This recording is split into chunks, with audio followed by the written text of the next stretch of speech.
आणि कुठल्याही परिस्थितीत हे रेल रोको आणि बाकी गोष्टी या मात्र करणं योग्य नाही, त्या करू दिल्या जाणारही नाहीत। शेतकऱ्यांच्या प्रश्नावर आम्ही सकारात्मक आहोत। नंतर आम्ही कधीच कर्जमाफी करणार नाही अशी भूमिका घेतलीच नाहीये। आज नीती आयोगाने एक रिपोर्ट प्रकाशित केला आहे, ज्याच्यामध्ये भारताला ॲडव्हान्स मॅन्युफॅक्चरिंगचं हब कसं तयार करता येईल या दृष्टीने एक रोडमॅप आहे। मॅन्युफॅक्चरिंगचं क्षेत्र हे टेक्नॉलॉजीमुळे प्रचंड मोठ्या प्रमाणात बदलतं आहे आणि त्याच्यामध्ये खूप मोठ्या प्रमाणात ग्रोथ करण्याची संधी या तंत्रज्ञानाने दिलेली आहे। आणि नीती आयोगाच्या रिपोर्टमध्येही हे म्हटलेलं आहे की याचं प्रमुख केंद्र हे महाराष्ट्र बनू शकतो। ती महाराष्ट्रामध्ये कॅपॅसिटी आहे।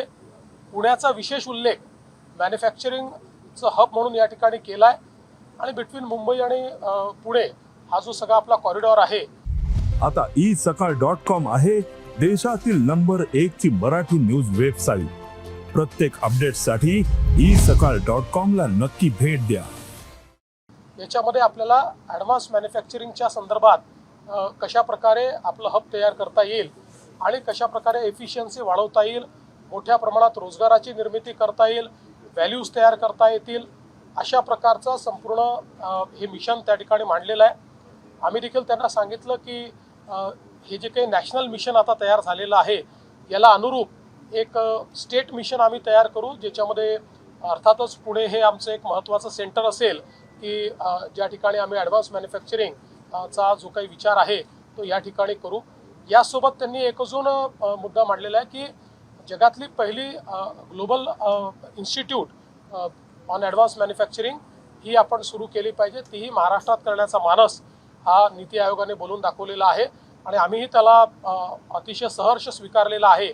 त्यामुळे पुढच्या काळामध्ये आपल्याकडे मोठ्या प्रमाणात या ज्या फ्रंटियर टेक्नॉलॉजीज आहेत त्या फ्रंटियर टेक्नॉलॉजीजचा वापर करून आपलं मॅन्युफॅक्चरिंग रिव्होल्युशनाइज करायचं, आपल्या मॅन्युफॅक्चरिंगमध्ये एक मोठी क्रांती आणायची आणि त्यातनं विशेषतः MSMEचं जे आपलं एक संपूर्ण क्लस्टर आहे त्याच्यातली एफिशियन्सी वाढवून मोठ्या प्रमाणात रोजगाराची निर्मिती आणि त्यातनं ग्लोबल सप्लाय चेनचा भाग होणं, अशा सर्व गोष्टी करण्याच्या संदर्भात आज हा रिपोर्ट या ठिकाणी आम्ही प्रकाशित केला आहे। शेतकऱ्यांच्या संदर्भातला प्रश्न आहे, इकडे थोडा उद्रेक होतोय शेतकऱ्यांचा, आपण काय आवाहन कराल शेतकऱ्यांना आणि सरकारची भूमिका कशी असेल? सरकारने पहिल्या दिवशीपासून सकारात्मक भूमिका ठेवलेली आहे।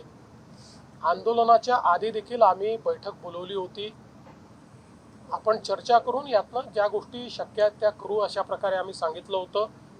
पहिल्यांदा बच्चू कडूंनी त्याला मान्यताही दिली होती, त्यानंतर त्यांनी अर्ध्या रात्री मला संदेश पाठवला की लोक जमा होतील, आम्ही असणार नाही, याच्यामुळे अडचण होऊ शकते, त्यामुळे आम्ही काही बैठकीला येऊ शकणार नाही। त्यामुळे मग आम्ही ती बैठक रद्द केली। आजही बावनकुळे साहेबांनी त्यांच्याशी संपर्क केलेला आहे।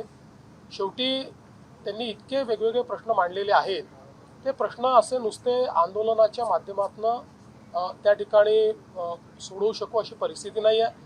त्याच्यावर चर्चा करून त्याचा रोडमॅप तयार करावा लागेल। त्यामुळे त्यांना चर्चेचं निमंत्रण देखील आम्ही दिलेलं आहे। आणि यासोबत आता काल आपण बघितलं असेल तर खूप मोठ्या प्रमाणात लोकांनाही त्रास झालेला आहे।